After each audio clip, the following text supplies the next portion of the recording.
नमस्कार मित्रांनो, बघू शकता अशा प्रकारे त्यांनी बार्शीपासून दिल्लीपर्यंत ते जाणार आहेत. स्वतः ते बार्शीला त्यांनी सुरुवात केली आणि नंतर ते दिल्लीपर्यंत त्यांचा हा सायकल प्रवास ते करणार आहेत. आम्हाला सेवा करण्याची संधी मिळेल हे देखील आमचं भाग्य मी समजतो. तुम्हाला ही कल्पना कशी सुचली आणि तुम्हाला काय वाटतं, मराठा समाजाला आरक्षण मिळालं पाहिजे ही आपला हेतू आहे, तर आपली ही जी कल्पना आहे ती तुम्हाला कशी सुचली ही आपल्या प्रेक्षकांना, आपण मराठा बांधवांना जे जातीय तेढ निर्माण करतात त्या लोकांना आपण काय सांगणार? जे लोक जातीय तेढ निर्माण करण्याचा व तसेच मनोज जिरंगे पाटील यांना बदनाम करायचा जो प्रयत्न करतात ते म्हणजे एक प्रकारचं जातीय भांडवल करून ते स्वतःचा फायदा करून घेण्याचा प्रयत्न करत आहेत. आणि मराठा आरक्षणाच्या संदर्भातली ही जी लढाई आहे ही लढाई फक्त एका समाजाशी, फक्त इथल्या सरकारशी आहे. व्यक्तिगत लढाई नाही किंवा व्यक्तिगत कोणाशी कुठल्याही व्यक्तीबरोबर भांडणी नाही. मग ते राजकीय पक्षातले कुठलेही व्यक्ती असो त्याच्याशी कोणाशी, पाटील साहेबांचंही कोणाशी वैरमान नाही. आणि कुठल्या समाजाला नुकसान पोचवून किंवा एखाद्या समाजाचा तोंडचा घास काढून स्वतःसाठी घ्यायचं हे मराठीची अवलाद नाही. तर त्याच्यासाठी ह्या सर्व लोकांना एकत्र घेऊनच आम्ही करतोय. आणि पहिल्यापासून पाटील साहेबांचाही तोही उद्देश आहे. पण त्या लोकांनी ह्या गोष्टीला एक वेगळं वळण देऊन येणाऱ्या इलेक्शनचा फायदा घेण्यासाठी हे त्यांचे सगळे कारनामे चालू आहेत. तर तसं काही नसता सर्व आंतरजातीय ओबीसी असो अगर इतर कुठल्या कास्टचे असो त्यांना माझी विनंती आहे की तो गैरसमज मी पूर्ण मनातनं काढा. महाराष्ट्र आहे, महाराष्ट्र हा संतांची भूमी आहे, थोर पुरुषांची भूमी आहे. आतापर्यंत सर्व लोक सुखाने नांदत आलेत आणि इथून पुढे पण तसेच नांदावे ह्याच्या अनुषंगाने मी हा प्रयत्न करून दिल्लीला जात आहे. आपण ज्यावेळेस तुमच्या बार्शीहून निघालात आणि दिल्लीचा प्रवास तोही सायकलीवर, तुमचं वय आणि तुमचा संघर्ष याच्याबद्दल सर्वांना अभिमानच आहे. परंतु जसं तुम्ही बार्शीमधून निघला आणि दिल्लीला जाणार आहात तर तुमची जाण्याची व्यवस्था व राहण्याची ही सगळी व्यवस्था तुम्ही कशा प्रकारे करणार आहात व तुम्हाला काय त्याच्याबद्दल वाटतं? व्यवस्था म्हणजे एकतर मुळात महाराष्ट्रामध्ये मला कुठलेही मराठा बांधव, मला कुठले इंटरकास्टमधले जी काय असतील बांधव ते मला मदत करणारे निश्चित होतं. का तर हे महाराष्ट्रीयन आहेत ना, त्याचा मला अंदाज होता. आता काही पॉलिटिशियन लोकांमुळे, राजकीय लोकांमुळे काही लोक दूर होत आहेत त्याच्यापासून, पण तरी देखील लोक थोडं का होईना फुलण्या फुलाची पाकळी मदत घेऊन येतात. आता जसं मी आलोय म्हणता तर एक 10 लोक लगेच गोळा होतात. कोणी चहा पाजतं, कोणी नाश्ता नेतं, कोणी जेवायला नेतं. उदाहरणार्थ आत्ताच इथं बघा, एक 10 मिनिटं झाले मी येऊन, तरी इथं कमीत कमी 4 ते 5 लोक योगीजी पवार आहेत, अजून इतर त्यांचे मित्र सहकारी आहेत.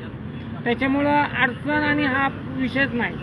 बरोबर आहे. तर तुम्ही आता बार्शीहून आता सध्या जालनामध्ये आहात. जालन्याहून उद्या चिखली असेल, बुलढाणा असेल, तसंच मेहकर असेल, मुक्ताईनगर असेल, नंतर मध्य प्रदेश, उत्तर प्रदेश असं करून दिल्लीचा प्रवास तुम्ही करणार आहात. दिल्लीमध्ये गेल्याच्या नंतर तुमचं कसं नियोजन असणार आहे आणि तुमची मागणी काय असणार आहे? तुम्ही काय काय करणार आहेत? माझी मागणी म्हणण्यापेक्षा माननीय मनोजजी जिरंगे पाटील ज्यांनी मराठा आरक्षणाची ही चळवळ सुरू केली, ज्यांनी 20 वर्षापासून या गोष्टीमध्ये राहिले, ज्यांनी आपल्या घर प्रपंचाचा देखील विचार केला नाही, स्वतःच्या तब्येतीचा विचार केला नाही, त्यांची जी मागणी आहे ती फक्त समाजासाठी आहे, त्यांच्यासाठी पण नाही. अशा महान व्यक्तीच्याच नेतृत्वाखाली मी काम करतोय. आणि फक्त की मुंबई, महाराष्ट्र हे तर आता आपण सगळे लढतोच आहे. मग दिल्ली मोकळी नाही सोडायची किंवा दिल्लीला पण याची झळ बसली पाहिजे. मराठी वादळ काय असतं ते दाखवून दिलं पाहिजे. त्याच्यासाठी मी दिल्लीत जातोय. आणि माननीय राष्ट्रपती असो किंवा मोदीजी असो, आशा आहे की भाजप सरकार थोडासा विचार करेल आणि मराठ्यांच्या पदराचे आरक्षणचं टाकतील. त्या अनुषंगाने मी जात आहे. तर तिथं गेल्याच्या नंतर तुमची जी मागणी आहे ती तुम्ही पंतप्रधान नरेंद्र मोदी असतील, राष्ट्रपती असतील, आपण त्यांना मागणी मागणार आहेत. आणि तुम्हाला काय वाटतं की ह्या आज मराठा समाजाचा जो संघर्ष चालू आहे, कित्येक दिवस झाले लोक याला जातीय वळण द्यायचा प्रयत्न करतात, तर तुम्ही या जे जातीय तेढ निर्माण करत आहे लोक ग्रामीण भागामध्ये, तुम्ही असेल आम्ही असेल सर्व ग्रामीण भागातील लोक एक गुन्ह्या गोविंदाने नांदतात, परंतु जे लोक जातीय वाद करून महाराष्ट्र असेल इतर महाराष्ट्राच्या बाहेरही एक कुठंतरी द्वेष निर्माण झाला पाहिजे, त्यांना आपण काय सांगाल? त्यांना काही न सांगण्यातच मजा आहे का? तर अशा प्रवृत्तीचे लोकांना शेवटी ते एक मन आहे ना मराठीत, ते कडू काढलं तुपात घोळलं साखरात घोळलं तर ते कडूच राहणार आहे.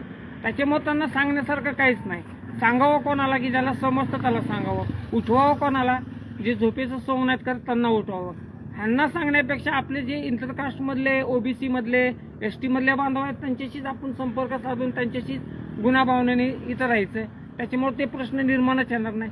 शेवटी ते एक हिंदीत पण एक म्हण आहे ना, बुजदिले लाख बुराचा आहे मगर वही होता जो मंजुरे खुदा होता. यांनी कितीही काय करू दे, आता महाराष्ट्र जागा झालेला आहे, सह्याद्रीच्या वाघांनी डोळे उघडलेले आहेत. त्याच्यामुळे आता कुणीही काय केलं तर आता हे थांबणार नाही, त्याचं सगळंच परिवर्तन होणार आहे. आपल्याला देशाचे पंतप्रधान आदरणीय नरेंद्र मोदीजी यांच्याकडून काय अपेक्षा आहे? त्यांच्याकडून अपेक्षा तर एवढीच असणार आहे की ते जरूर मराठा समाजाचा विचार करतील आणि त्यांनाही माहिती की हा विचार करावाच लागणार आहे. कारण आतापर्यंत जेवढ्या सत्ता आलटी पलटी झाल्या त्यांनी जे केलं नाही ते मोदीजी करावं लागणार किंवा करतील. आणि भविष्यामध्ये या सर्व गोष्टीचे उपकार मराठा शेवटपर्यंत ठेवतील हे मोदीजींना पण माहिती आहे. त्याच्यामुळे मोदीजी करतील अशी आशा आहे, म्हणूनच मी दिल्लीला जात आहे. तर अशा प्रकारे तुम्ही सगळ्या गोष्टी आपल्या सर्व प्रेक्षकांना सांगल्यात. आम्हालाही त्यात तुमचा खूप अभिमान वाटला. ज्यावेळेस आमचे सुगंधप्पा मुक्ती यांच्या मार्फत आम्हाला कळलं की आपण जालन्यामध्ये येणार आहेत, तात्काळ मला योगेश पवार असतील यांनी लगेच कॉल करून सांगितलं की बाबा आपल्या समाजाचा एक मराठा योद्धा बार्शीहून दिल्लीला जाणार आहे. पहिल्यांदा तर माझ्या मनात एवढं हे झालं की बाबा एवढी कडाक्याची थंडी, एवढं सगळ्या गोष्टी, बाबा मी तुम्हाला प्रश्न विचारलाच की बाबा तुम्ही बार्शीहून निघला, आज 220 किलोमीटर तुम्ही द्यायला, तुमचं टार्गेट 300 किलोमीटर होतं, तरीसुद्धा तुमची ही जी मेहनत, तुमची जी लगन आहे तिला बघून मी तुम्हाला नतमस्तकच होणार आहे. कारण की असं धाडस आमच्यासारखेही करत नाही, यंग तरुण करत नाही, परंतु तुम्ही ते धाडस आहे का, तुम्हाला तर आज आरक्षणाची गरज नाही, परंतु येणाऱ्या पिढीसाठी तुम्हाला आरक्षण घ्यायचं आहे. तर तुम्हाला कोणत्याही राजकीय कोणत्या गोष्टीसाठी आरक्षण नाही लागत, तर शिक्षणासाठी हे आरक्षण लागतं. म्हणून आम्हाला तुमच्यासारख्या लोकांची गरज आहे. कारण की आमच्या योगेश पवार मित्रांनी सांगितलं की बाबा आपण त्या माणसाची मदत केली पाहिजे. आपल्या जालन्यामध्ये ते आले तर आपण त्यांना काय मदत करू शकतो. तर आम्ही धावत पळत तिकडे आलो आणि आपला भेट घेतली. म्हणूनच माझी सर्व महाराष्ट्रातील तळागाळातील जे लोक आहेत त्यांना विनंती आहे की अशा प्रकारेही काही लोक समाजात असतात की जे त्यांची इच्छा असते, त्यांचं घर दार तुम्ही बघा, आता एक त्यांना 15 ते 20 दिवस दिल्लीसाठी जाण्यासाठी लागणार आहे, तरीसुद्धा ते स्वतःचं घरदार सोडून एका समाजासाठी कोणत्याही त्यांचा स्वार्थ नसतानाही ते निघाले आहे. त्यांनी ऊन वारा पाऊस थंडी कोणत्याही ची तमा बाळगता, कोणत्या गोष्टीची तमा न हे करता ते निघाले आहे. अशा प्रकारे आपण त्यांच्यासोबत बातचीत केलीच आहे. परंतु जे आज महाराष्ट्रामध्ये जातीय तेढ निर्माण व्हायचं काम चालू आहे, जातीमध्ये भांडण लावण्याचं काम चालू आहे, ते कुठेतरी बंद झालं पाहिजे. कारण की हे बघा, संविधानाने हक्क दिला आहे. काही लोक हसतात, हे वरडतात, बोलतात, अरे जरांगे, अरे मरांगे, तू काय करतो, तू दिल्लीला येणार आहे का, असं करणार आहे का, तसं करणार आहे का, तू मुंबईला येऊनच दाखव, सगळ्या गोष्टी करतात. परंतु मला त्यांना सांगायचं आहे की संविधानाने तुम्हाला अधिकार दिलेला आहे सगळ्या गोष्टी करण्याचा, हक्क मागण्याचा. मला कुठं जायचं, कुठं फिरायचं, हा मला अधिकार डॉक्टर बाबासाहेब आंबेडकरच्या संविधानाने दिलेला आहे. म्हणून आज ते बार्शीतून दिल्लीसाठी जाणार आहेत. त्यांना आपल्या शुभेच्छाच आहे. नरेंद्र मोदी साहेब असतील, राष्ट्रपती महोदय असतील, त्यांनाही विनंती आहे की महाराष्ट्रात जे आज घडामोडी चालू आहेत आपण बघितल्या पाहिजे आणि मराठा समाजाला आरक्षण कसं देता येईल यावर विचार केला पाहिजे. एवढंच बोलतो आणि थांबतो. जय हिंद, जय महाराष्ट्र. बघू शकता आपण, बघू शकताय अशा प्रकारे यांनी हे त्यांच्या सायकलीचं, ज्या सायकलीने जाणार आहे, बघू शकता. जे लोक म्हणतात ना की महापुरुषांचे फोटो किंवा कोणत्या गोष्टी लावत नाहीत, तर बघू शकता अशा प्रकारे सर्वच महापुरुषांचे फोटो त्यांनी त्यांच्या बॅनरमध्ये बार्शीतून जात असताना त्यांनी लावलेले आहे. बघू शकता. एक मराठा लाख मराठा, मराठा संघर्ष योद्धा, बार्शी ते दिल्ली, फक्त मराठा समाजासाठी. नाहीतर सर्वच लोक बघत आहेत की अशा प्रकारे ते या सायकलीवरून बार्शी ते दिल्ली जाणार आहेत. मित्रांनो, मी हे लाईव्ह केलं आहे कोणत्या गोष्टीतून नाही, तर त्या माणसाची तळमळ तुम्ही बघू शकता. अशा प्रकारे हे तुम्ही बघितलं. आमचे मित्र गोपाल देवडे, राम खडेकर, विठ्ठला शुद्ध शाकाहारी नाश्ता सेंटर येथे आम्ही त्यांना जेवू घालायचं, म्हणजे आमच्या जालन्यात आल्यानंतर त्यांची आमच्याकडून थोडीशी सेवा घडली पाहिजे म्हणून हा छोटासा प्रयत्न. असाच त्यांनाही जात असताना तुम्हाला जे भेटले तर त्यांना आपण मदत म्हणून आपण काही जेवण स्वरूपात असेल, नाश्ता स्वरूपात असं केले तर छान होईल. म्हणून एवढंच बोलतो आणि थांबतो. जय हिंद, जय महाराष्ट्र.